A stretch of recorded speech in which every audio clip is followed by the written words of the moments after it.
Hello, नमस्कार, जय जोहार आप सभी को। हम ग्रामीण विकास का एक टॉपिक, एक योजना अ, दीनदयाल अंत्योदय योजना एनआरएलएम, है ना? उस टॉपिक पे हम देख रहे थे प्रश्न। आज हमारा तीसरा पार्ट होगा। इस तीसरे पार्ट में हम जितने भी बचे हुए हैं प्रश्न वो सारे देखेंगे। तो शुरुआत करते हैं आज के पहले सवाल से। ठीक, तो आज का पहला सवाल है, नई चेतना जेंडर अभियान 3.0 के संबंध में कौन सा कथन सही है? ठीक, यह अभियान राज्य के 7 जिलों में संचालित है। इसका उद्देश्य, प्रमुख उद्देश्य महिलाओं के ऊपर हो रही जेंडर आधारित हिंसा में कमी लाना और महिलाओं के लिए सुरक्षित वातावरण निर्मित करना। तो ये दोनों कथन में से एक कथन जो है ये 7 जिलों में संचालित है, ये वाला कथन गलत है। ठीक है, और इसका प्रमुख उद्देश्य महिलाओं के ऊपर हो रही जेंडर आधारित हिंसा में कमी लाना और महिलाओं के लिए सुरक्षित वातावरण निर्मित करना, ये वाला कथन जो है ये सही है। तो ये जो नई चेतना अभियान है 3.0 3.0, है ना, ये 7 जिलों में संचालित नहीं है, ये सारे जिलों में संचालित है ना? छत्तीसगढ़ के सारे जिलों में, समस्त जिलों में, सारे जिले। ठीक, तो पहला वाला कथन गलत है, दूसरा कथन सही है। तो केवल दो इसका सही उत्तर होगा। ठीक, ऑप्शन नंबर बी। अगला प्रश्न करते हैं, व्याख्या भी दिया हुआ है। नई चेतना जेंडर अभियान 3.0 का क्रियान्वयन प्रदेश के समस्त जिलों में किया गया है। इसका प्रमुख उद्देश्य महिलाओं के ऊपर हो रही जेंडर आधारित हिंसा में कमी लाना और महिलाओं के लिए सुरक्षित वातावरण निर्मित करना। अगला प्रश्न करते हैं, संगवारी जेंडर रिसोर्स सेंटर के संबंध में कौन सा कथन सही है? यह केंद्र छत्तीसगढ़ राज्य ग्रामीण आजीविका मिशन बिहान के तहत शुरू किया गया है। यह कथन सही है। इस केंद्र का उद्देश्य घरेलू हिंसा से पीड़ित महिलाओं को सुरक्षा देना है। यह कथन भी सही है। वर्तमान में राज्य के 30 जिलों के 37 विकासखंड में संगवारी जेंडर रिसोर्स सेंटर का संचालन किया जा रहा है। तो ये कथन भी सही है। ठीक है, तो ये वर्तमान में राज्य के 30 जिलों के, ठीक है, ये जो है ना, चल रहा है। तो याद रखिएगा चीजों को।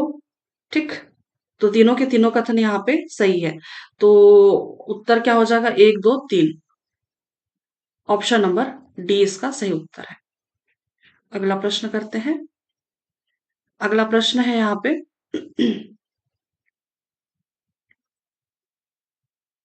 लखपति दीदी पहल के संबंध में सही क्या है?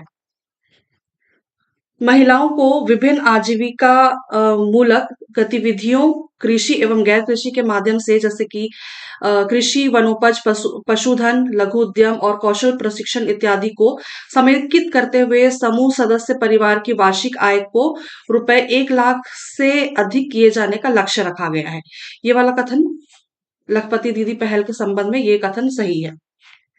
छत्तीसगढ़ के 3 साल 2023 से 26 के लिए निर्धारित लक्ष्य 7.82 लाख के विरुद्ध 5.69 लाख दीदियां लखपति बनाई जा चुकी हैं। तो ये वाला जो कथन है ये डेटा आधारित है, ये कथन भी सही है। ठीक, तो दोनों के दोनों कथन सही हैं, इसीलिए 1 और 2 दोनों इसका सही उत्तर हो जाएगा, ऑप्शन नंबर सी। तो डेटा याद रखिएगा, ये रिसेंट वाला डेटा है ना? 7.82 लाख के विरुद्ध, विरुद्ध इन द सेंस लक्ष्य रखा गया था 7.82 का, 7.82 लाख का लक्ष्य निर्धारित किया गया था। और 5.6 लाख, 6-9 लाख दीदियां जो हैं लखपति दीदी बनाई जा चुकी हैं। ठीक, अगला देखते हैं। व्याख्या यहाँ पे है, सोर्स लिया हुआ है राज्योत्सव झांकी का। वित्तीय वर्ष 2024-25 में 2 लाख महिलाओं को लखपति दीदी बनाने का लक्ष्य रखा गया था। ठीक, ये वाला डेटा भी याद रखिएगा। अगला प्रश्न करते हैं।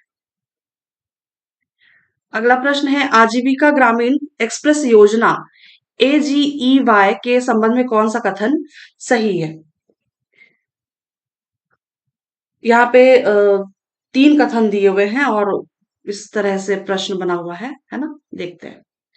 ग्रामीण विकास मंत्रालय ने पिछड़े क्षेत्रों के स्वयं सहायता समूह एसएचजी की सहायता के लिए एक पहल के रूप में आजीविका ग्रामीण एक्सप्रेस योजना एजीईवाई नामक एक योजना शुरू की है। ये कथन सही है। अगला है, भारत सरकार ने वित्तीय वर्ष 2015-16 से यह योजना प्रारंभ की थी। यह योजना 2015-16 नहीं है, 2017-18 है। ठीक है, तो ये वाला जो कथन है, दूसरा वाला ये कथन गलत है। अगला कथन दिया हुआ है, आजीविका ग्रामीण एक्सप्रेस योजना एजीईवाई का उद्देश्य पिछड़े ग्रामीण क्षेत्रों में सार्वजनिक परिवहन, ई रिक्शा, 3 और 4 पहिया मोटर वाहन चलाने की सुविधा देकर स्वयं सहायता समूहों के सदस्यों को वैकल्पिक घरेलू आय प्रदान करना है। ये कथन बिल्कुल सही है। ठीक है, तो पहला वाला सही है और तीसरा सही है। ठीक, तो 1 और 3 इसका सही उत्तर है। ये है कौन सी योजना है ये? आजीविका ग्रामीण एक्सप्रेस योजना। ठीक है, आजीविका ग्रामीण एक्सप्रेस योजना के संबंध में है ये कथन। ठीक, तो याद रखिएगा 2017-18 में ये शुरू हुआ था और इसमें जो स्वयं सहायता समूह पिछड़े क्षेत्रों के, ठीक है, पिछड़े क्षेत्रों के जो स्वयं सहायता समूह की सहायता के लिए ये योजना बनाई गई है। और है ना, इसमें ई रिक्शा और 3 और 4 पहिया मोटर वाहन जैसे कि ऑटो रिक्शा टाइप का, है ना, तो उस टाइप की जो सुविधा है ये एसएचजी ग्रुप को आय के लिए वैकल्पिक आय, घरेलू आय के रूप में दिया जाना है। अगला देखते हैं, यहाँ पे है व्याख्या। भारत सरकार ने वित्तीय वर्ष 2017-18 से दीनदयाल अंत्योदय योजना, राष्ट्रीय ग्रामीण आजीविका मिशन DAY NRLM के अंतर्गत आजीविका ग्रामीण एक्सप्रेस योजना नामक एक उप योजना शुरू की है। अगला है, आरसेटी योजना के संबंध में कौन सा कथन सही है? ग्रामीण बीपीएल हितग्राहियों को समुचित प्रशिक्षण देने के उद्देश्य से भारत सरकार के सहयोग से लीड बैंकों के माध्यम से ग्रामीण स्वरोजगार प्रशिक्षण संस्थान आरसेटी की स्थापना की गई। ये कथन सही है। ठीक है, हमने इसको डिटेल वाली वीडियो में भी किया हुआ है ना। ठीक, तो पहला वाला कथन जो है वो सही है। ग्रामीण स्वरोजगार प्रशिक्षण संस्थान आरसेटी योजना की शुरुआत 2008-9 में से हुई है। ये कथन भी सही है। तो दोनों के दोनों कथन सही है, इसलिए ऑप्शन नंबर सी इसका सही उत्तर है। आरसेटी से ही समझ में आ रहा है ना आपको, ये स्वरोजगार वाली योजना है। ठीक, अगला देखते हैं। अगला प्रश्न है, निम्न में से कौन सा कथन सही नहीं है? वर्तमान में प्रदेश के अविभाजित 18 जिले के आरसेटी केंद्र स्थापित है, जिसमें 11 भारतीय state bank, 5 bank of Baroda और 2 सेंट्रल बैंक द्वारा संचालित है। इन सभी केंद्रों में संबंधित बैंकों द्वारा आरसेटी संचालकों की पदस्थापना की गई है। तो इसमें सही नहीं है पूछा गया है ना, तो ये पहला वाला जो कथन है ना, ये सही है। ठीक है, पहला वाला कथन जो है ये सही है। ये अविभाजित 18 जिले उस टाइम पे 2008-9 में ये जो योजना है आरसेटी, है ना, उस टाइम पे 18 जिले थे। ठीक है, तो 18 जिले में केंद्र स्थापित किया गया आरसेटी का, जिसमें से 11 भारतीय state bank, 5 bank of Baroda और 2 सेंट्रल बैंक। यहाँ पे ना थोड़ा सा मुझे 2 सेंट्रल बैंक के जगह में ना थोड़ा सा डाउटफुल है, क्योंकि वह जहां तक मुझे याद है, मैंने उसमें भी पढ़ा हुआ था, डिटेल वाली वीडियो में भी मैंने किया हुआ था, या तो ये सेंट्रल बैंक है या तो ये देना बैंक है ना, दोनों में से कोई एक बैंक है ये। तो ये थोड़ा सा मुझे डाउटफुल है, क्योंकि यहाँ पे सेंट्रल बैंक दिया हुआ है और आई थिंक जब वीडियो किया था हमने उस डिटेल वाली, उसमें शायद देना बैंक है। तो इसको थोड़ा सा एक बार ना चेक कीजिएगा आप लोग, या तो ये देना बैंक है या तो सेंट्रल बैंक है। ठीक है ना, तो इसके द्वारा संचालित है और सभी केंद्रों में संबंधित बैंकों द्वारा आरसेटी संचालकों की पदस्थापना की गई है। ये कथन सही है। भारत सरकार द्वारा गुणवत्तापूर्ण व आवासीय प्रशिक्षण हेतु प्रत्येक केंद्र के लिए 50 लाख केंद्रीय सहायता दी गई है। ये 50 लाख नहीं है, ये 1 करोड़ है ना, 1 CR की केंद्रीय सहायता दी गई है। ठीक है, तो ये वाला दूसरा वाला जो कथन है ये गलत है। 1 CR की केंद्रीय सहायता दी गई है। ठीक है, तो पहला वाला ही सही, सॉरी, दूसरा वाला पहला सही है, दूसरा गलत है। हमें पूछा गया है सही नहीं है तो दूसरा सही नहीं है, तो ऑप्शन नंबर बी इसका सही उत्तर होगा। अगला व्याख्या है, भारत सरकार द्वारा गुणवत्तापूर्ण व आवासीय प्रशिक्षण हेतु प्रत्येक केंद्र के लिए 1 करोड़ की रुपए की केंद्रीय सहायता दी गई है। अगला प्रश्न है, आरसेटी के तहत आर आरसेटी के तहत प्रशिक्षण के लिए अभ्यर्थियों की पात्रता के संबंध में कौन सा कथन सही नहीं है? चलिए, यहाँ पे 4 कथन दिया हुआ है, इसमें से कौन सा सही नहीं है पूछा गया है। ठीक है, तो उम्मीदवार की 18 से 35 साल के बीच होनी चाहिए। ये 35 साल नहीं है, ये 45 साल है, यही सही नहीं है ना? ये वाला पहला वाला जो कथन है, यही सही नहीं है।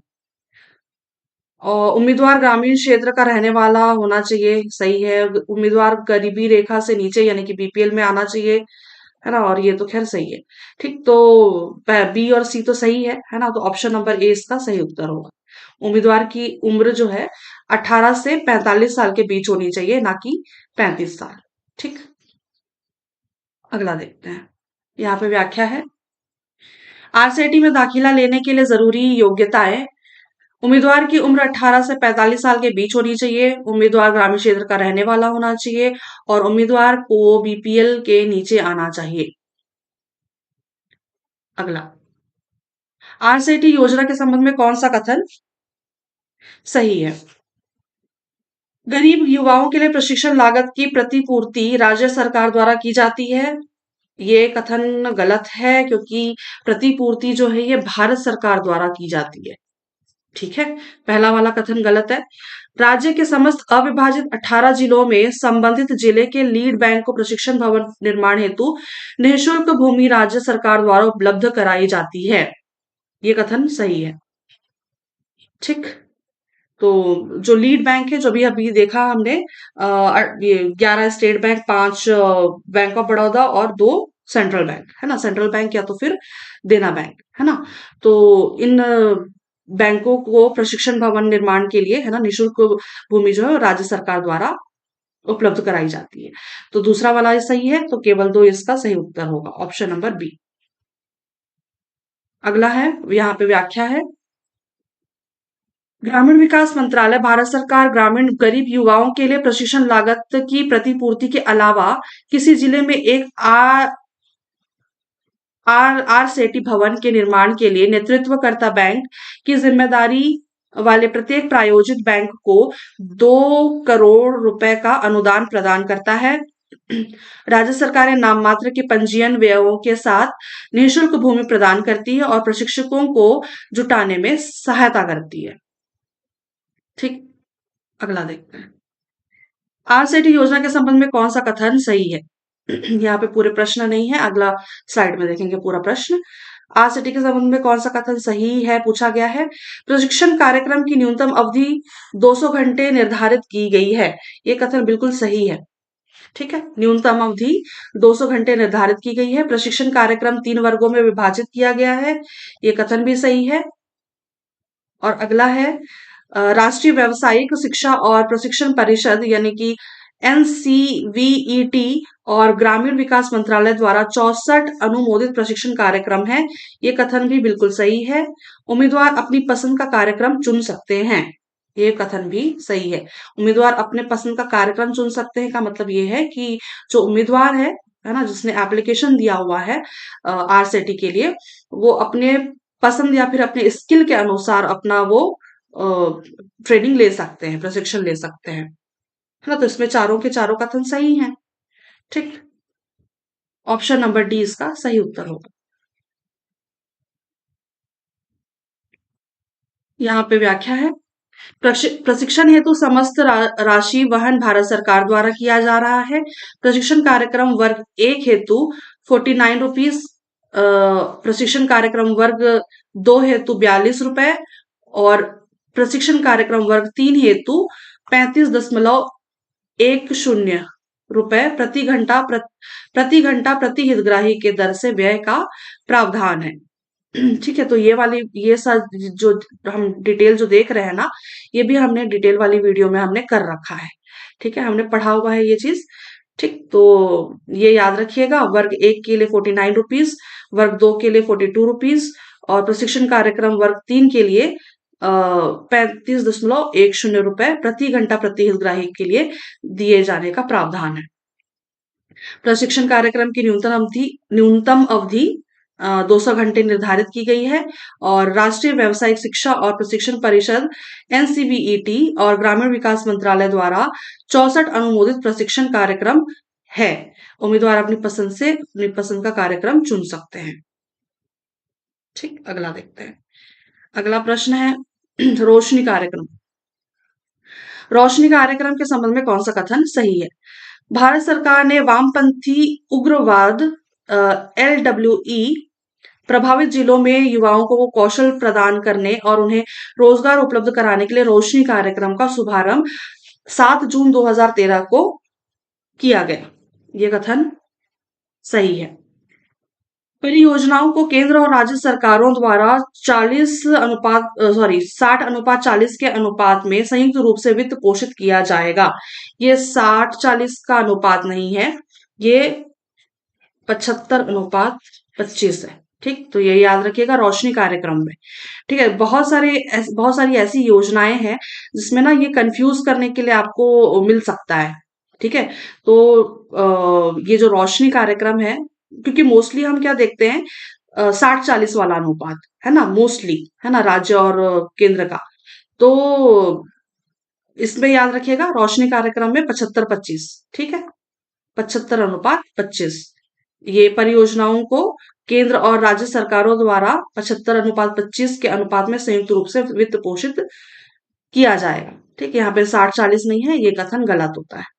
तो केवल एक सही है इसका उत्तर, है ना, ऑप्शन नंबर ए इसका सही है। व्याख्या है यहाँ पे, परियोजनाओं को केंद्र और राज्य सरकारों द्वारा 75:25 के अनुपात में संयुक्त रूप से वित्त पोषित किया जाएगा। अगला देखते हैं।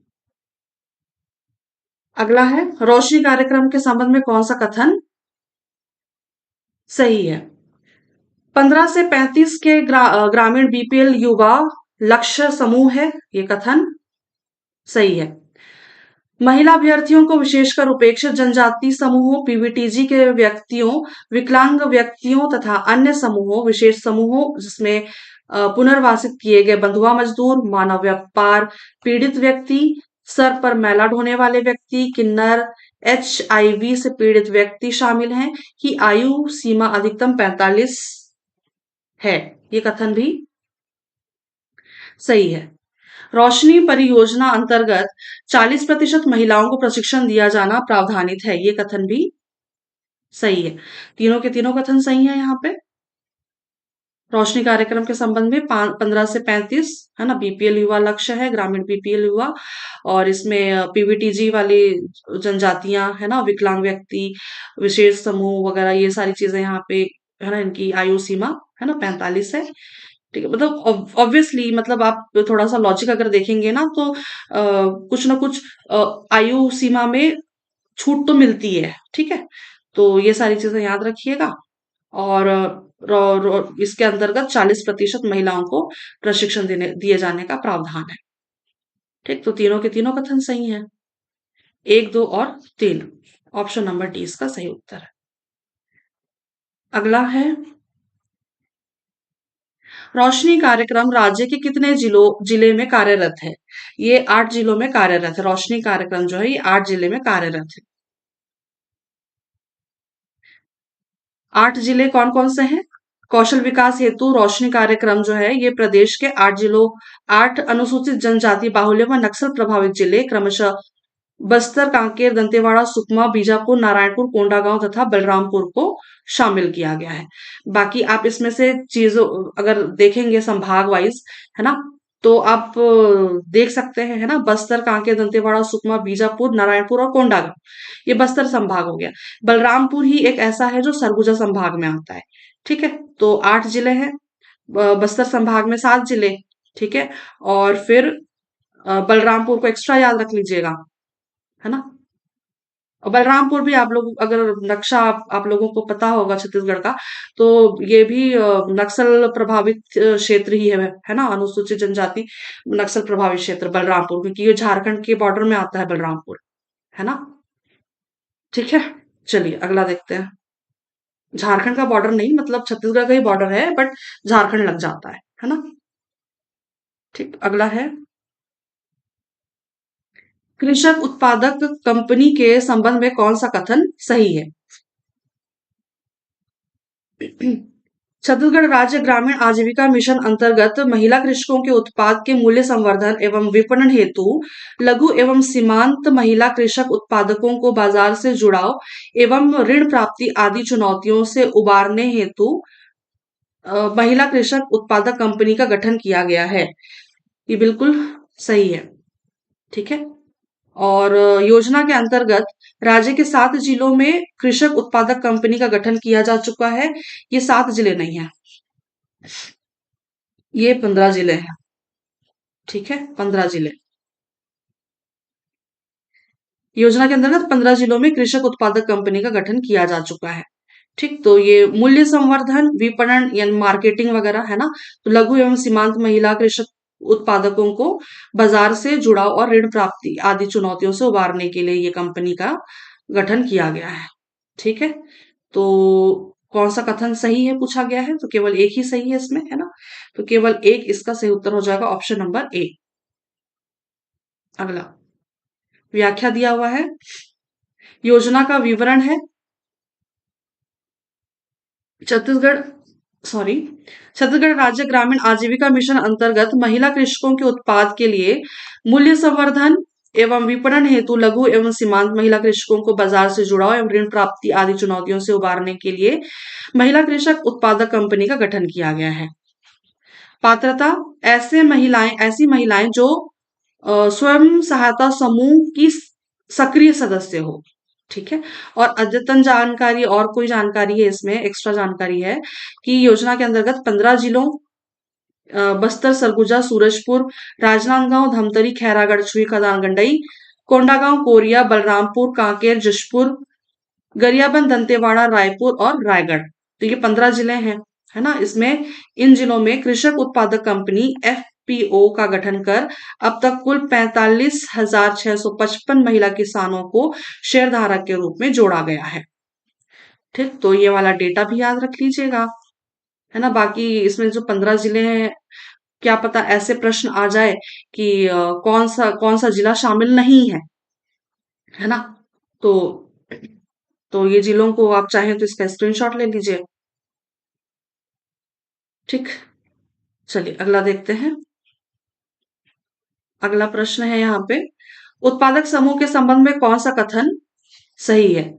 उत्पादक समूह अंतर्गत प्राथमिक उत्पादकों का सामूहिकता के आधार पर गठन, व्यावसायिक तौर पर समस्त उत्पादन का एकत्रीकरण, आवश्यकता अनुसार मूल्य संवर्धन, प्राथमिक प्रसंस्करण व विपणन गतिविधियों को अपनाते हुए उत्पादकों, विशेषतः महिला उत्पादकों की आर्थिक और सामाजिक स्तर को मजबूत बनाना है। ये वाला कथन, पहला वाला कथन जो है ना सही है। वापस एक बार देखती हूं मैं, पढ़ लेते हैं। उत्पादक समूह के संबंध में पूछा गया है। ठीक है, उत्पादक समूह के संबंध में कौन सा कथन सही है?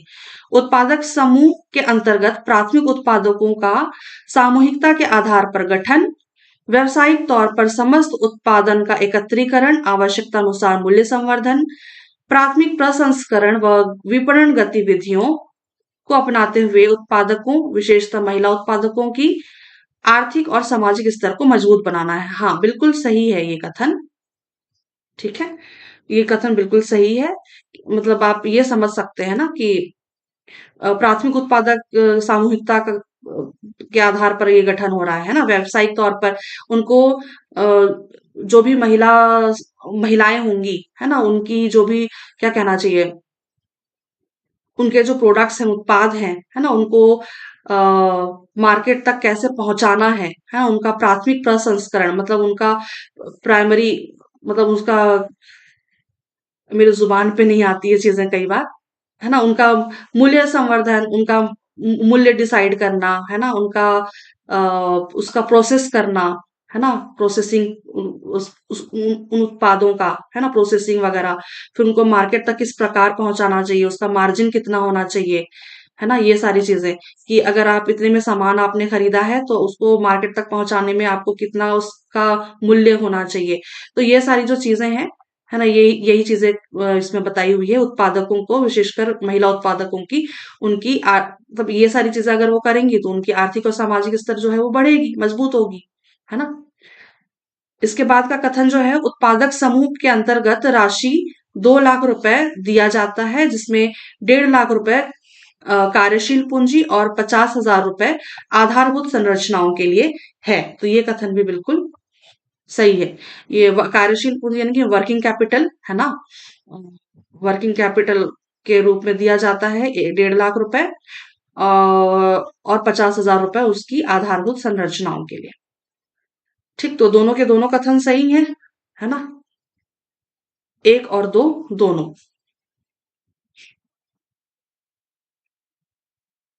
अगला यहाँ पे व्याख्या है। योजना का विवरण, यहाँ पे वही चीजें लिखी हुई है जो प्रश्न में था, है ना? उत्पादक समूह के अंतर्गत प्राथमिक उत्पादकों का सामूहिकता के आधार पर गठन, व्यावसायिक तौर पर समस्त उत्पादन का एकत्रीकरण, आवश्यकता अनुसार मूल्य संवर्धन, समस्त उत्पादन का एकत्रीकरण, एकत्रीकरण का मतलब, है ना, आपको शब्दों से समझ में आ रहा होगा। उत्पादन का एकत्रीकरण मतलब इकट्ठा करना, ठीक है? और आवश्यकता अनुसार मूल्य संवर्धन, प्राथमिक प्रसंस्करण व विपणन गतिविधियों को अपनाते हुए उत्पादकों को, यानी कि विशेषतः महिला उत्पादकों की आर्थिक और सामाजिक स्तर को मजबूत बनाना। इसमें कौन सी महिलाएं शामिल होंगी? ऐसी महिला किसान जो स्व सहायता समूह की सक्रिय सदस्य हो। और वित्तीय सहायता इसमें कितनी दी जा रही है? उत्पादक समूह के अंतर्गत राशि जो है, ये 2 लाख रुपए, टोटल 2 लाख रुपए है, जिसमें से 1.5 लाख रुपए कार्यशील पूंजी के लिए, है ना, उसके काम के लिए, और 50,000 रुपए जो है वो आधारभूत संरचनाओं के लिए। और इसमें अद्यतन जानकारी क्या दी हुई है? योजना के अंतर्गत अब तक कुल 1601 उत्पादक समूहों का गठन कर कुल 56,035 महिला किसानों को जोड़ा गया है। तो ये वाली जो है ना डेटा है। ठीक, तो याद रखिएगा चीजों को। अगला देखते हैं। 10,000 एफपीओ योजना का उद्देश्य क्या है? अभी एक योजना हमने पढ़ा ना, अ, कौन सी योजना हमने पढ़ी थी अभी? सॉरी दिमाग से। एफपीओ, कौन सी योजना पढ़ी थी जी? अभी अभी अभी अभी अभी हमने, एक सेकेंड। कृषक उत्पादक कंपनी, ठीक, कृषक उत्पादक कंपनी अभी अभी अभी देखा ना, हमने पढ़ा था। 10,000 एफपीओ कृषक उत्पादक कंपनी योजना का उद्देश्य क्या है? छोटे एवं छोटे एवं मध्यम महिला किसानों का आजीविका संवर्धन कर आय में वृद्धि, कमोडिटी, मक्का गेहूं धान हेतु मार्केट की उपलब्धता। ये कथन बिल्कुल सही है, ठीक है? 10,000 एफपीओ योजना का उद्देश्य पूछा गया है, तो छोटे एवं मध्यम महिला किसानों का आजीविका संवर्धन कर आय में वृद्धि, और कमोडिटी यानी कि पक्का गेहूं धान हेतु मार्केट की उपलब्धता, ये कथन सही है। बड़े किसानों का आजीविका संवर्धन कर आय में वृद्धि, कमोडिटी मक्का गेहूं धान हेतु मार्केट की उपलब्धता, ये वाला, ये बड़े जब छोटे और मध्यम किसानों के लिए ये चीज है तो बड़े किसानों को क्यों होगा? ठीक? तो ये वाला कथन जो है ना आपका गलत होता है ना? ये वाला उद्देश्य नहीं है, पहला वाला ही उद्देश्य है कि 10,000 10 के एफपीओ योजना का उद्देश्य है ना? तो ये वाला ही कथन सही है, ए वाला। बाकी अगला भी देख लेते हैं। सभी प्रकार की महिला किसानों का आजीविका कर, नहीं, ये वाला कथन भी ना गलत होता है। ये वाला उद्देश्य भी नहीं है, तो पहला वाला ही उद्देश्य है इसका, ठीक है? छोटे एवं मध्यम महिला किसानों का आजीविका संवर्धन कर आय में वृद्धि, कमोडिटी यानी कि मक्का गेहूं धान हेतु मार्केट की उपलब्धता, ये वाला कथन ही सही है। ये सॉरी, उद्देश्य जो है यही सही है। ऑप्शन नंबर ए इसका सही उत्तर होगा। अगला व्याख्या है। भारत सरकार कृषि एवं किसान कल्याण मंत्रालय, कृषि सहकारिता एवं किसान कल्याण विभाग द्वारा 10,000 एफपीओ का गठन किया जाना है, जिसमें राज्य के 28 जिलों के 50 विकास खंडों में एफपीओ का गठन किया गया है, जिसमें से अब तक कुल 15,823 महिला किसानों को जोड़ा गया है। छोटे एवं मध्यम महिला किसानों का आजीविका संवर्धन कर आय में वृद्धि, कमोडिटी मक्का गेहूं धान हेतु मार्केट की उपलब्धता इस परियोजना का उद्देश्य है और शेयर धारक कम से कम 300 महिला किसान होंगे। अगला देखते हैं। अगला प्रश्न दिया हुआ है, राज्य के विभिन्न क्षेत्रों में गठित स्व सहायता समूहों के द्वारा उत्पादित विभिन्न उत्पादों के गुण श्रृंखला के निर्माण, विभिन्न उत्पादों की गुणवत्ता जांच और बाजार से संयोजन करने हेतु स्वतंत्र स्वतंत्र ढांचा के रूप में क्या स्थापित किया गया है? विभिन्न उत्पादों के गुण श्रृंखला के निर्माण, विभिन्न उत्पादों की गुणवत्ता जांच और बाजार से संयोजन करने हेतु स्वतंत्र ढांचा के रूप में क्या स्थापित किया गया है? इसका सही उत्तर हो जाएगा बिहान। ऑप्शन नंबर 20 का सही उत्तर है। व्याख्या है, बिहान बाजार से यह अपेक्षित है कि वह राज्य के विभिन्न क्षेत्रों में गठित स्व सहायता समूहों तक अपनी पहुंच बनाते हुए उनके विशिष्ट उत्पादों को एकत्र कर बाजार से संयोजित कर सके। अगला देखते हैं। अगला प्रश्न है, दीनदयाल उपाध्याय ग्राम कौशल्या योजना के संबंध में कौन सा कथन सही है? इस योजना के तहत गरीब ग्रामीण युवाओं को कौशल प्रशिक्षण दिया जाता है। ये कथन बिल्कुल सही है। कौशल्य से ही आपको समझ में आ रहा है ना, कि कौशल से संबंधित ही होगा, है ना। और गरीब ग्रामीण युवाओं को प्रशिक्षण देने का काम किया जाता है इस योजना के तहत, और प्रशिक्षण के बाद इन युवाओं को अस्थायी रोजगार दिलाया जाता है। ये अस्थायी रोजगार जब प्रशिक्षण दे रहे हैं तो लॉजिक देखिए ना, यहाँ पे ये वाला कथन गलत होता है। प्रशिक्षण के बाद इन युवाओं को अस्थायी रोजगार क्यों दिलाएगा? जब प्रशिक्षण दे ही रहे हैं, है ना, तो स्थायी रोजगार दिलाएगा ना। ठीक है, तो ये वाला कथन जो है ये गलत होता है, अस्थायी नहीं होगा, ये स्थायी रोजगार दिलाया जाता है। ठीक है, इस योजना के तहत प्रशिक्षित युवाओं को न्यूनतम मजदूरी या उससे ज्यादा वेतन मिलता है। ये कथन सही है, और यह योजना राष्ट्रीय ग्रामीण आजीविका मिशन का हिस्सा है। ये कथन भी सही है। तो 1, 3 और 4, 1, 3 और 4 इसका सही उत्तर होगा। 1, 3 और 4 ऑप्शन नंबर 20 का सही उत्तर है। व्याख्या है, इस योजना के तहत गरीब ग्रामीण युवाओं को कौशल प्रशिक्षण दिया जाता है। प्रशिक्षण के बाद इन युवाओं को स्थायी रोजगार दिलाया जाता है। इस योजना के तहत प्रशिक्षित युवाओं को न्यूनतम मजदूरी या उससे ज्यादा वेतन मिलता है, और इस योजना के जरिए ग्रामीण युवाओं की करियर संबंधी आकांक्षाएं पूरी होती है। यह योजना राष्ट्रीय ग्रामीण आजीविका मिशन एनआरएलएम का हिस्सा है। ठीक, अगला है, दीनदयाल उपाध्याय ग्राम कौशल्य योजना किसके कौशल विकास से संबंधित है? ये उत्तर अभी देखा हमने, ग्रामीण युवा। अगला प्रश्न है, निम्न में से कौन सा कथन सही है? ग्रामीण विकास मंत्रालय अप्रैल 1999 से रोजगार आधारित मजदूरी और स्वरोजगार कार्यक्रम के रूप में स्वर्ण जयंती ग्राम स्वरोजगार योजना SGSY से शुरू करते हुए कौशल विकास और रोजगार संबंधी पहलों को कार्यान्वयन कर रहा है। ये कथन बिल्कुल सही है। 1999 से रोजगार आधारित मजदूरी व स्वरोजगार कार्यक्रम के रूप में स्वर्ण जयंती ग्राम स्वरोजगार योजना से शुरू करते हुए कौशल विकास व रोजगार संबंधी पहलों का कार्यान्वयन कर रहा है। ये कथन सही है। सितंबर 2013 में, एक सेकंड कहाँ गया, सितंबर 2013 में आजीविका कौशल के रूप में पुनर्गठित करते हुए आजीविका कौशल विकास कार्यक्रम शुरू किया गया था। ये कथन भी सही है। सितंबर 2013 में आजीविका कौशल के रूप में पुनर्गठित करते हुए आजीविका कौशल विकास कार्यक्रम शुरू किया गया था। आजीविका कौशल विकास कार्यक्रम को 25 सितंबर 2014 को पुनर्गठित करके दीनदयाल उपाध्याय ग्रामीण कौशल्य योजना डीडीयू जीकेवाई प्रारंभ की गई। ये वाला कथन भी सही है। ठीक है, तो ये तीनों के तीनों कथन सही हैं। ठीक है, ग्रामीण विकास मंत्रालय अप्रैल 1999 से रोजगार आधारित मजदूरी व स्वरोजगार कार्यक्रम के रूप में स्वर्ण जयंती ग्राम स्वरोजगार योजना SGSY से शुरू किया गया। ठीक है, और कौशल विकास और रोजगार संबंधी पहलों का कार्यान्वयन हुआ। ठीक है, स्वर्ण जयंती ग्राम स्वरोजगार योजना चालू हुआ।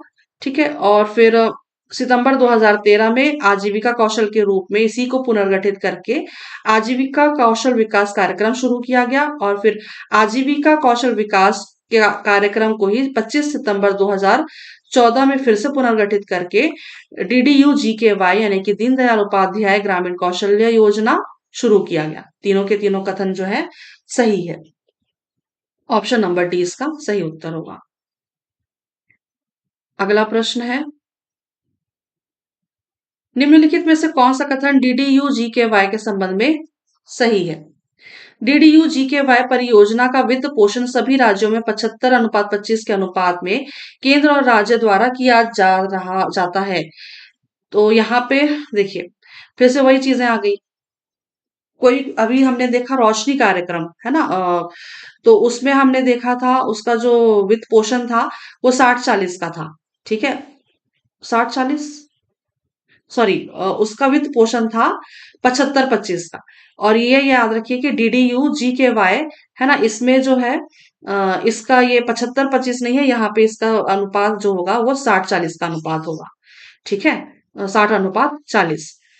तो डीडीयू जीकेवाई परियोजना का वित्त पोषण जो है ये वो 60-40 का अनुपात है। ऑप्शन नंबर सॉरी, ये इसलिए ये जो है कथन ना ये गलत होता है। ठीक है, परियोजना कार्यान्वयन agency pi PIA PPP mode में यानी कि ट्रिपल पी मोड में कौशल विकास कार्यक्रमों को कार्यान्वित करती है। तो ये वाला कथन जो है ये भी सही है। ठीक, तो पहला वाला कथन गलत है, दूसरा सही है। तो ऑप्शन नंबर बी इसका सही उत्तर होगा, केवल दो इसका सही उत्तर है। ठीक, तो यहाँ पे ना थोड़ा सा कहीं कहीं पे 75:25 का वित्त पोषण है, कहीं कहीं पे 60:40 का वित्त पोषण है। तो योजना के साथ ये चीजें याद रखिएगा। ठीक है, यहाँ पे जो वित्त पोषण है केंद्र और राज्य सरकार का ये 60:40 का है। अगला व्याख्या है, परियोजना कार्यान्वयन एजेंसी पीआईए पीपीपी मोड में कौशल विकास कार्यान्वयन कार्यक्रमों को कार्यान्वित करती है, और डीडीयू जीकेवाई परियोजनाओं का वित्त पोषण सभी राज्यों में 60:40 के अनुपात में केंद्र और राज्य सरकार द्वारा किया जाता है, और पूर्वोत्तर राज्यों और हिमालयन राज्यों में केंद्र और राज्य का 90:10 के अनुपात में वित्त पोषण किया जाता है। तो ये इसमें ना थोड़ा सा लॉजिक आप इसमें लगाइएगा, जैसे कि पूर्वोत्तर राज्य और हिमालयन यानी कि पहाड़ी क्षेत्र है ना, पहाड़ी राज्य। तो यहाँ पे जो है ना वहाँ की क्या कहना चाहिए, वहाँ का वित्त पोषण थोड़ा सा कम ही रहता है जनरली। तो देखेंगे आप तो 90:10 का ही अनुपात आपको यहाँ पे देखने का मिलेगा, यानी कि केंद्र का 90% तो राज्य का 10%। ठीक, तो इस तरह से आप याद रखिएगा चीजों को। चलिए अगला देखते हैं। अगला प्रश्न है, डीडीयू जीकेवाई की क्या विशेषता है? प्रशिक्षित अभ्यर्थियों में से 70% को अनिवार्य रूप से रोजगार उपलब्ध कराना, ये बिल्कुल सही है। प्रशिक्षित अभ्यर्थियों में अनुसूचित जाति या जनजाति के 50% अभ्यर्थी होना अनिवार्य है, ये कथन भी सही है।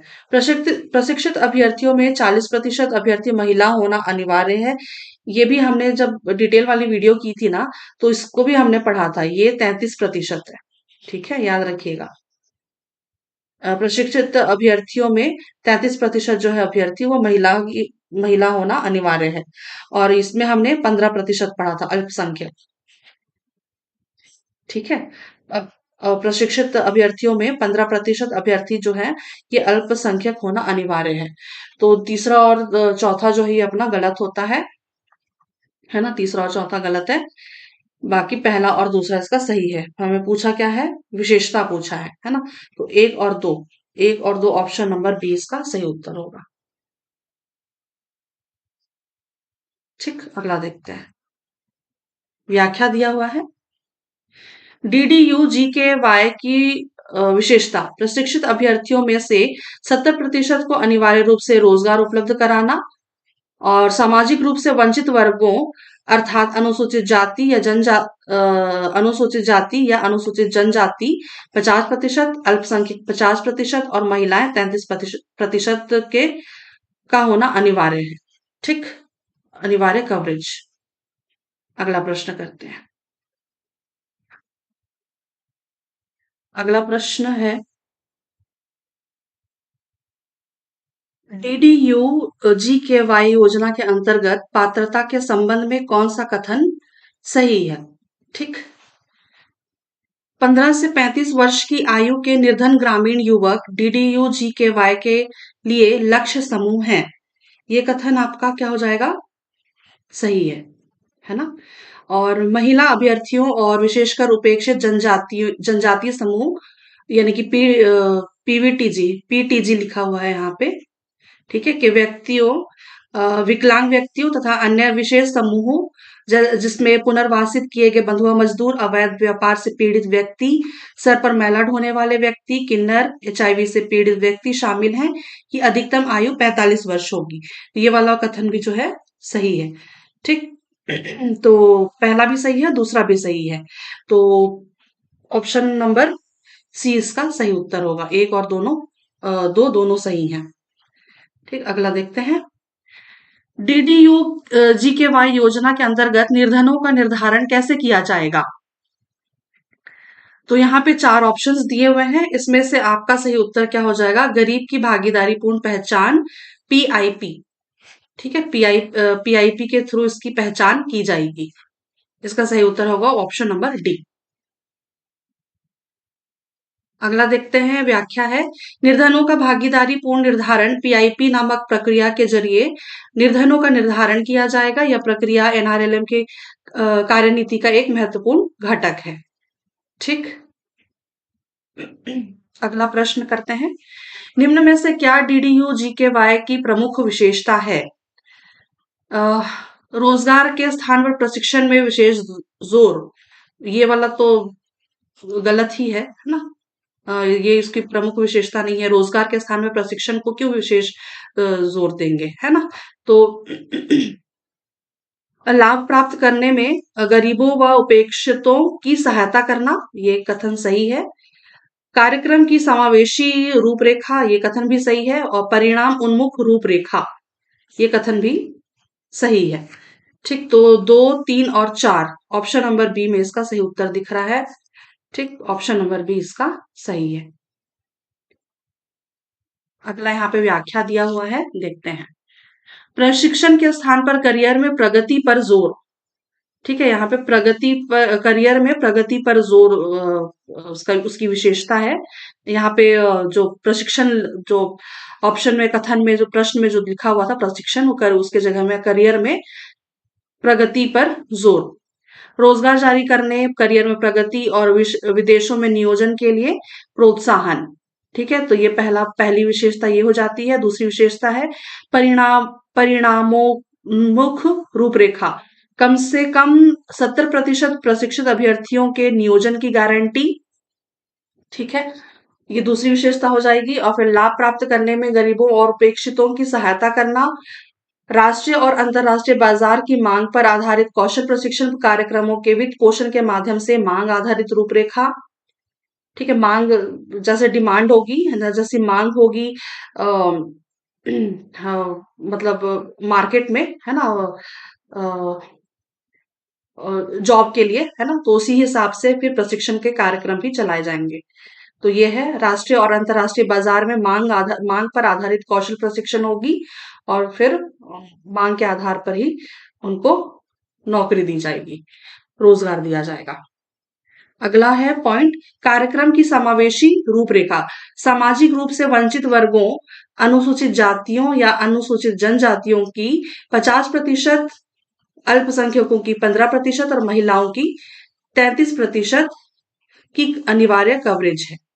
नियोजन प्राप्त अभ्यर्थियों के लिए अपेक्षात अधिक सहायता, खेतों से कारखानों तक की यात्रा में सहायता के लिए नियोजन उपरांत सहायता, प्रवास सहायता और पूर्व प्रशिक्षु नेटवर्क, ये भी एक विशेषता है। और विशेष क्षेत्रों पर जोर, जम्मू और कश्मीर जैसे कि हिमालय कार्यक्रम चल रहा है वहां पे 27 वामपंथी उग्रवाद प्रभावित जिले, जिसमें रोशनी कार्यक्रम चल रहा है हमारे छत्तीसगढ़ में जैसे कि है ना। और मानकों पर आधारित सेवा प्रदायगी प्रशिक्षण, अवसंरचना और सेवा प्रदायगी के अनिवार्य गुणवत्ता आश्वासन फ्रेमवर्क का प्रावधान करने वाली मानक प्रचालन प्रक्रियाएं शुरू करना। ठीक है, तो ये सारी चीजें हैं विशेषताओं में। ठीक, अगला देखते हैं। अगला प्रश्न है, डीडीयू जीकेवाई के संबंध में कौन सा कथन सही है? छत्तीसगढ़ राज्य में डीडीयू जीकेवाई योजना वर्ष 2014 से वाईपी स्टेट के तहत संचालित है। ये कथन सही है। ठीक, ये कथन सही है। वर्ष 2016 से छत्तीसगढ़ राज्य को एनुअल एक्शन प्लान, ये वाईपी का मतलब होता है ईयरली प्लान। ठीक है, वाईपी का मतलब होता है यहाँ पे ईयरली प्लान, ईयरली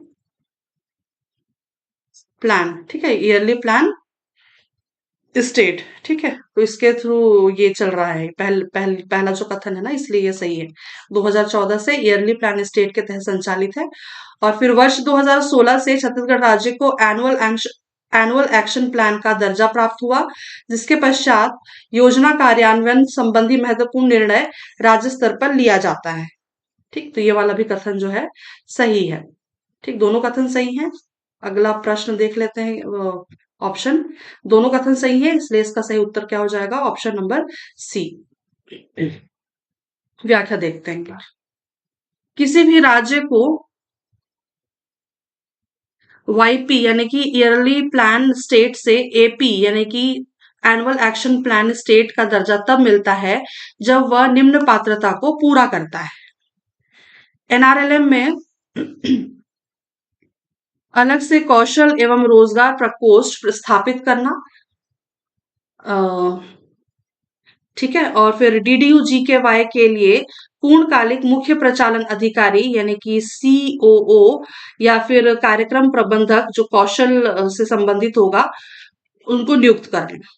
ठीक है, कार्यक्रम प्रबंधक नियुक्त करना। और डीडीयू जीकेवाई के लिए जिला और उप जिला स्तरों पर पूर्णकालिक समर्पित कर्मचारी नियुक्त करना। डीडीयू जीकेवाई के लिए प्रभावी मूल्यांकन और निगरानी प्रणाली शुरू करना। डीडीयू जीकेवाई परियोजनाओं का कार्यान्वयन करने वाली परियोजना कार्यान्वयन एजेंसियों द्वारा राज्य के परिसरों और अन्य बुनियादी सुविधाओं के लिए के प्रयोग के संबंध में राज्य नीति प्रकाशित करना। तो ये सारे कंडीशंस हैं जो वो फुलफिल करेंगे। यदि अगर कोई राज्य फुलफिल करता है तो वो ईयरली प्लान स्टेट से एनुअल एक्शन प्लान स्टेट का उनको दर्जा मिलता है। ठीक, ये एक तरह से कह सकते हैं कि उनकी इसकी ये विशेषता है। अगला देखते हैं। यहां से हमारा डेटा वाला पार्ट चालू हो जाता है। ठीक है। आरसेटी योजना के तहत वित्तीय वर्ष 2024-25 में छत्तीसगढ़ में राज्य में कितने को प्रशिक्षित करने का लक्ष्य रखा गया है? इसका सही उत्तर क्या हो जाएगा? 18,670। इसका सही उत्तर है 18,670। व्याख्या भी देख लेते हैं। यहाँ पे आप चाहें तो इसका स्क्रीनशॉट लेकर के रख सकते हैं, है ना। वित्तीय वर्ष 2023-24 में प्रशिक्षण का लक्ष्य था 12,120, जिसमें से कुल प्रशिक्षित हुए 15,040 और कुल सेटल्ड मतलब जिनको नौकरी मिल चुकी है ना, जो प्रशिक्षण लेकर के जिन लोगों को नौकरी मिल चुकी मिल गया, है ना? ऐसे लोगों की संख्या कितनी है? 1848। और 2024-25 में, ये सितंबर तक का डेटा है, 18,670 का टारगेट था प्रशिक्षण का, और जिसमें से 9,715 प्रशिक्षित हुए, और फिर 2188 लोगों को सेटल कर दिया गया है। ठीक है, अगला देखते हैं। अगला प्रश्न है, दीनदयाल उपाध्याय ग्राम कौशल्या योजना के अंतर्गत छत्तीसगढ़ राज्य में वित्तीय वर्ष 2023-24 में कुल कितने व्यक्तियों को प्रशिक्षण दिया गया? इसका सही उत्तर क्या हो जाएगा? 3045। ठीक है, 3045 डेटा दिया हुआ है यहाँ पे। वित्तीय वर्ष 23-24 में कुल प्रशिक्षित कितने थे? 3045। और कुल नियोजित यानी कि कुल सेटल्ड कितने हुए? 3867, 67। ठीक है, 3867 पिछले वर्ष का मिला करके। ठीक है, और फिर 2024-25 में सितंबर तक का डेटा है, 380 लोग प्रशिक्षित हुए, और कुल नियोजित यानी कि प्रशिक्षित, सॉरी, सेटल्ड हुए 701 पिछले वर्ष का मिला करके। ठीक, तो ये वाली भी डेटा आप याद रखिएगा, ये एक्चुअल डेटा है अभी का, रिसेंट का। अगला प्रश्न, निम्न में से कौन सा कथन सही है?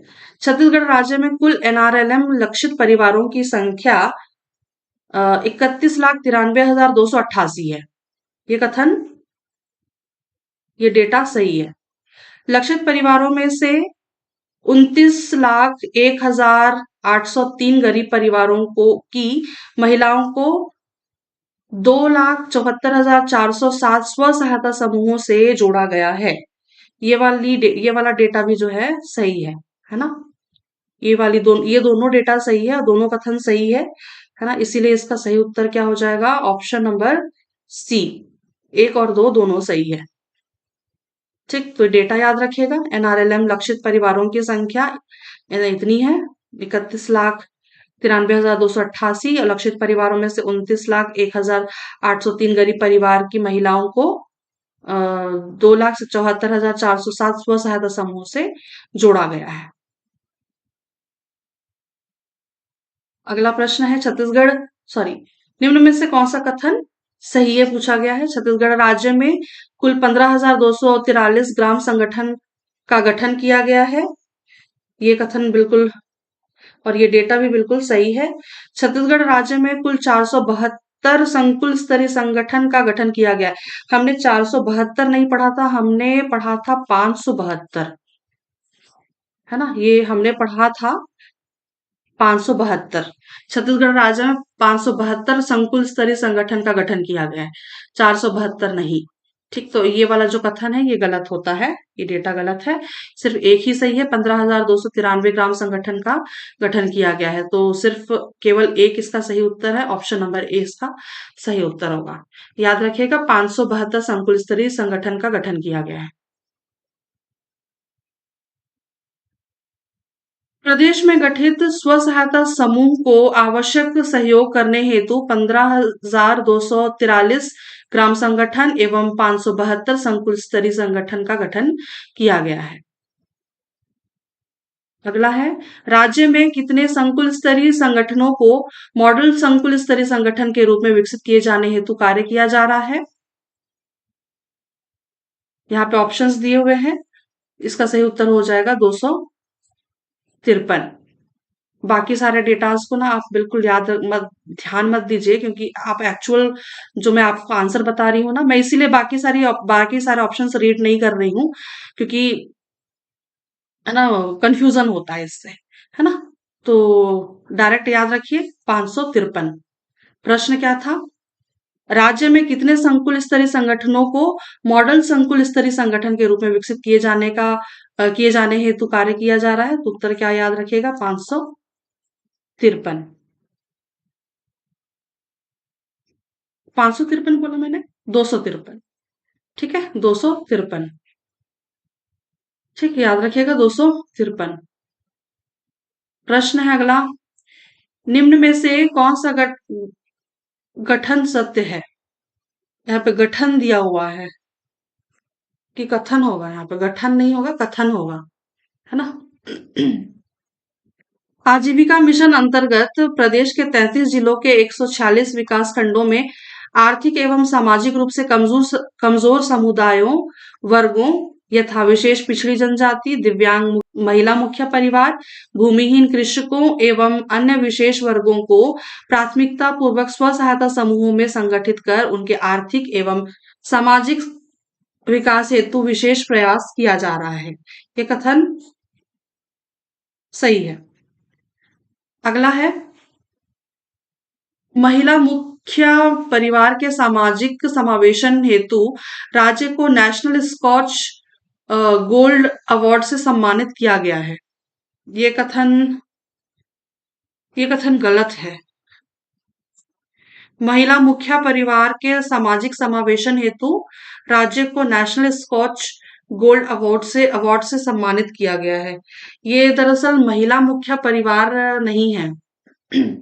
ये ना विशेष पिछड़ी जनजाति परिवार है ना। विशेष पिछड़ी जनजाति परिवार, पीवीटीजी, है ना। इनको इनके सामाजिक समावेशन हेतु राज्य को, है ना, नेशनल स्कॉच गोल्ड अवार्ड से सम्मानित किया गया है। तो वैसे आप चाहें तो इसका एक छोटा सा आप अपने हिसाब से ट्रिक बना सकते हैं कि देखो, ऐसे बोलना तो नहीं चाहिए मुझे ऐसे प्लेटफॉर्म में, बट ये स्कॉच अवार्ड है ना, स्कॉच वो होती है ना लीकर विस्की, है ना। तो आप याद रख सकते हैं विशेष पिछड़ी जनजाति की आदिवासी जो विशेष पिछड़ी जनजाति इन लोगों का पेय पदार्थ यही होता है ना। तो स्कॉच से वो पेय पदार्थ याद रख लीजिए, है ना। तो याद रह जाएगा आपको शायद, national national Skoch gold award, ठीक है, विशेष पिछड़ी जनजाति, ठीक है। इनका महत्वपूर्ण पेय पदार्थ होता है, स्कॉच नहीं होता है बट इनके भी अच्छे पेय पदार्थ होते हैं, है ना। तो याद रखिएगा दूसरा वाला कथन जो है ना ये गलत है ना। महिला मुख्य परिवार नहीं है, विशेष पिछड़ी जनजाति, ठीक है, पीवीटीजीज। तो पहला वाला कथन सही है, इसीलिए केवल एक इसका सही उत्तर होगा। विशिष्ट पिछड़ी जनजाति परिवारों के सामाजिक समावेशन हेतु राज्य को नेशनल स्कॉच गोल्ड अवार्ड से सम्मानित किया गया है। अगला प्रश्न है, निम्न में से कौन सा कथन सही है? 24 अप्रैल 2023 को ठाकुर प्यारेलाल राज्य पंचायत एवं ग्रामीण विकास संस्थान एसआईआरडी के संचालक पीसी मिश्रा ने छत्तीसगढ़ में पीआरआई सीबीओ कन्वर्जेंस यानी कि Panchayati Raj institutions community based organisation convergence परियोजना का शुभारंभ किया। ये कथन तो सही है, ये कथन सही है। 24 अप्रैल 2023 को ठाकुर प्यारेलाल राज्य पंचायत एवं ग्रामीण विकास संस्थान एसआईआरडी के संचालक पीसी मिश्रा ने छत्तीसगढ़ में पीआरआई सीबीओ कन्वर्जेंस यानी कि Panchayati Raj institutions community based organisation convergence परियोजना का शुभारंभ किया। अगला कथन कहता है, प्रदेश अंतर्गत 2 जिलों यथा रायपुर एवं बस्तर के 8 विकास खंड के 200 ग्राम पंचायत में ये योजना संचालित की जाएगी। ये कथन भी सही है ना। तो दोनों कथन ये है ना, ये सही है। तो 1 और 2 दोनों इसका सही उत्तर होगा, ऑप्शन नंबर सी। यहाँ पे व्याख्या दिया हुआ है। 24 अप्रैल वही चीजें हैं जो अभी पढ़ा मैंने। 24 अप्रैल 2023 को राष्ट्रीय पंचायती राज दिवस पर ठाकुर प्यारेलाल राज्य पंचायत एवं ग्रामीण विकास संस्थान एसआईआरडी के संचालक पीसी मिश्रा ने छत्तीसगढ़ में PRI CBO convergence Panchayati Raj institutions community based organisation convergence परियोजना का शुभारंभ किया। परियोजना के तहत गांवों में आजीविका के अवसर बढ़ाने और गरीबी कम करने के लिए राज्य ग्रामीण आजीविका मिशन बिहान के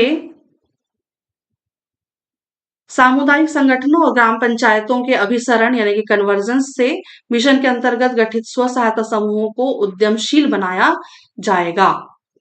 और इसके बाद ये कथन क्या कहता है? पर प्रदेश के अंतर्गत 2 जिलों रायपुर और बस्तर के 8 विकासखंड के 200 ग्राम पंचायत में पंचायती राज संस्थाओं तथा समुदाय संगठनों के मध्य क्षमतावर्धन के माध्यम से ग्रामीण विकास हेतु कुटुंबश्री केरल के तकनीकी सहयोग से 18 माह की अवधि हेतु परियोजना प्रारंभ की गई है। 18 माह की अवधि 18 माह अवधि हेतु परियोजना प्रारंभ की गई है। ठीक, तो ये सारे पॉइंट्स हैं किससे संबंधित? ठाकुर प्यारेलाल राज्य पंचायत एवं ग्रामीण विकास संस्थान के मतलब ये एक जो है परियोजना जिसको क्या कहा था हमने? Panchayati Raj institutions community based organisation convergence. ठीक है, सामुदायिक संगठनों एवं ग्राम पंचायतों के अभिसरण से मिशन के अंतर्गत गठित स्व सहायता समूह को उद्यमशील बनाया जाएगा। ठीक, अगला प्रश्न क्या कहता है? निम्न में से कौन सा कथन सही है? समावेशी आजीविका योजना विशिष्ट पिछड़ी जनजाति के अति गरीब परिवारों के सामाजिक एवं आर्थिक समावेशन से संबंधित है। ये कथन सही है। समावेशी आजीविका योजना विशिष्ट पिछड़ी जनजाति के अति गरीब परिवारों के सामाजिक एवं आर्थिक समावेशन से संबंधित है। यह योजना विश्व बैंक के सहयोग से संचालित है। ये कथन गलत है क्योंकि विश्व बैंक से के सहयोग से संचालित नहीं है। ये दरअसल ब्राक आपने सुना होगा ना, BRAC, जो बैंकिंग की तैयारी करते हैं ना उन लोगों को ये सारी चीजें ना मालूम है एक्चुअली। ठीक है, तो ये ब्राक एक इंस्टीट्यूशन है ना, एक मतलब संस्था है एक प्रकार की। ठीक है, ब्राक उसके सहयोग से संचालित है ये। ठीक है, तो इसका जो सही उत्तर क्या होगा? केवल एक इसका सही उत्तर है। ठीक, अगला देखते हैं। व्याख्या दिया हुआ है, समावेशी आजीविका योजना विशिष्ट पिछड़ी जनजाति के अति गरीब परिवारों के सामाजिक एवं आर्थिक समावेशन हेतु परियोजना का प्रारंभ 3 वर्ष की अवधि हेतु किया गया है। राज्य के 2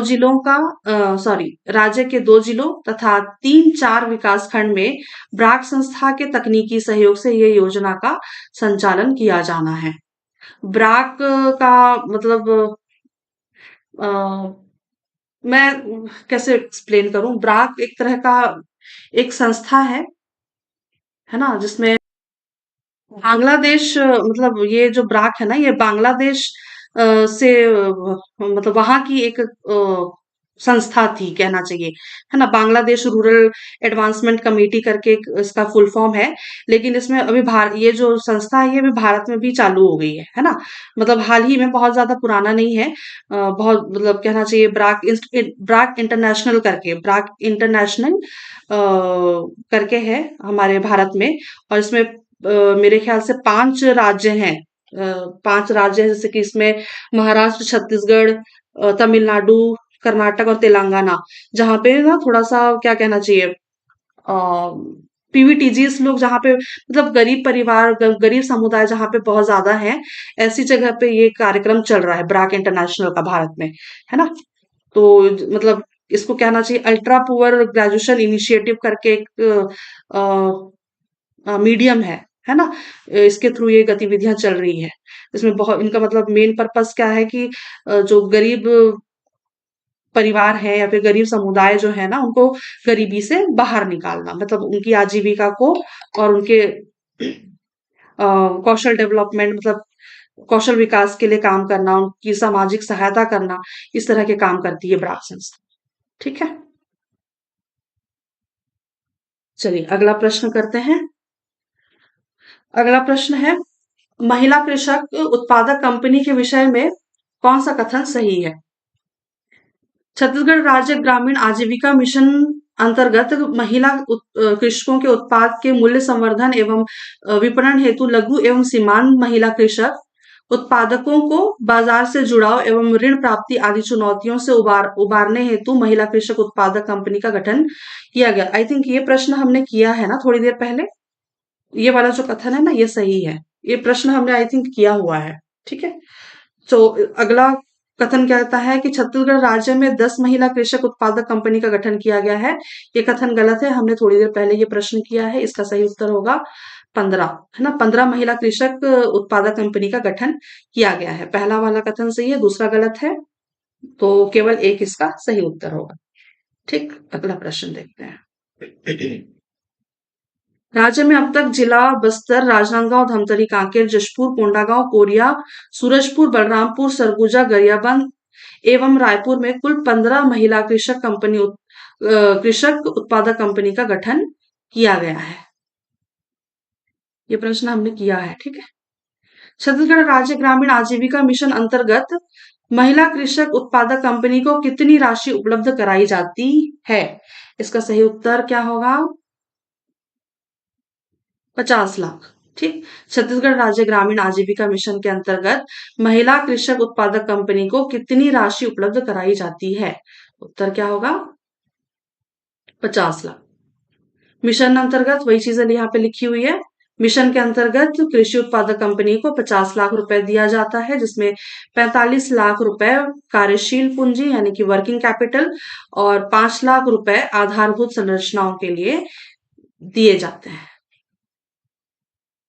अगला, छत्तीसगढ़ राज्य में अब तक कितने महिला उत्पादक समूह का गठन किया जा चुका है? इसका सही उत्तर क्या हो जाएगा? 1601। ये डेटा है रिसेंट का। 1601। अगला व्याख्या यहाँ पे दिया है। उत्पादक समूह की सबसे महत्वपूर्ण विशेषताएं सॉरी प्राथमिक उत्पादक का सामूहिकता के आधार पर गठन करना तथा एवं उनका व्यावसायिक तौर पर समस्त उत्पादन का एकत्रीकरण आवश्यकतानुसार मूल्य संवर्धन करना है। अब तक कुल 1601 महिला उत्पादक समूह का गठन कर 56,035 महिला सदस्यों को जोड़ा गया है। ठीक है। तो 1601 महिला उत्पादक समूह का गठन किया जा चुका है और इसमें 56,035 महिला सदस्यों को जोड़ा गया है। और ये वाला एक बार फिर से पढ़ लीजिए, ये वाला पॉइंट। उत्पादक समूह की सबसे महत्वपूर्ण विशेषताएं प्राथमिक उत्पादक का सामूहिकता के आधार पर गठन करना एवं उनका व्यावसायिक तौर पर समस्त उत्पादन का एकत्रीकरण आवश्यकतानुसार मूल्य संवर्धन करना है और उनकी आजीविका को बढ़ाना है, उनकी आर्थिक स्थिति को बढ़ाना है, उनकी सामाजिक स्थिति को सुधारना है। तो ये सारी जो चीजें हैं इसी से संबंधित हैं। ठीक। और स्वाभाविक सी बात है कि उत्पादक समूह से संबंधित है ये, तो है ना। मार्केट, है ना, मार्केट में उनकी पहुंच बनाना, है ना, मार्केट से उनको जोड़ना, ये सारी जो चीजें हैं इसी के अंतर्गत आएंगी। अगला प्रश्न है, लोक ओएस एप्लीकेशन का संबंध किससे है? तो लोक एप्लीकेशन मतलब लोक ऑपरेटिंग सिस्टम का संबंध किससे है? इसका सही उत्तर क्या हो जाएगा? दीनदयाल योजना राष्ट्रीय ग्रामीण आजीविका मिशन। इसका सही उत्तर हो जाएगा option number B B Deendayal Antyodaya Yojana राष्ट्रीय ग्रामीण आजीविका मिशन, DAYNRLM। व्याख्या देख लेते हैं। व्याख्या है, दीनदयाल अंत्योदय योजना राष्ट्रीय ग्रामीण आजीविका मिशन DAYNRLM के तहत ग्रामीण विकास मंत्रालय, ग्रामीण विकास विभाग, भारत सरकार द्वारा स्व सहायता समूह, ग्राम संगठन व संकुल स्तरीय संगठन की आधारभूत जानकारी तथा इन सामुदायिक संगठनों अंतर्गत होने वाले समस्त वित्तीय लेन देन की जानकारी को संकलित किए जाने हेतु लोक ओएस एप्लीकेशन विकसित किया गया है। तो लोक ओएस वित्तीय लेन देन से संबंधित है। ठीक। वर्तमान में प्रदेश में गठित 93% स्व सहायता समूह, 97% ग्राम संगठन और 100% संकुल स्तरीय संगठन की प्रोफाइल को लोक ओएस एप्लीकेशन में अद्यतन किया जा चुका है। 93% स्व सहायता समूह, 97% ग्राम संगठन और 100% संकुल स्तरीय संगठन की प्रोफाइल लोक ओएस एप्लीकेशन में डाला जा चुका है। ठीक है, तो ये जो है लोक ओएस ऑपरेटिंग सिस्टम, ये स्व सहायता समूह, ग्राम संगठन और संकुल संगठन की उनकी आधारभूत जानकारी उसमें देखने को मिलेगी इस एप्लीकेशन में। और जो भी है ये वित्तीय लेन देन से संबंधित है। ठीक है, तो ये की पॉइंट याद रखिएगा, वित्तीय लेन देन की जानकारी को संकलित किए जाने हेतु लोक ओएस एप्लीकेशन विकसित किया गया है। ठीक, तो यहाँ पे हमारा DAY दीनदयाल अंत्योदय योजना NRLM से संबंधित जितने भी प्रश्न थे, डेटा से संबंधित भी थे और योजनाएं जो इनके इसके अंतर्गत आती हैं, सब कुछ हमने आज इस वीडियो में कंप्लीट कर लिया है, हमने देख लिया है। ठीक है, अगला हम देखेंगे कोई और योजना ग्रामीण विकास के हम शायद देखेंगे भारत में ग्रामीण आवास कार्यक्रम। ठीक है, तो आज के लिए बस इतना ही। आई होप इस डेटा से, इस वीडियो से आपको काफी मदद मिलेगी। ठीक है, तो चलिए बस इतना ही। मैं मिलती हूँ आपसे नेक्स्ट वीडियो में, तब तक के लिए आप सभी को धन्यवाद, शुक्रिया और आभार।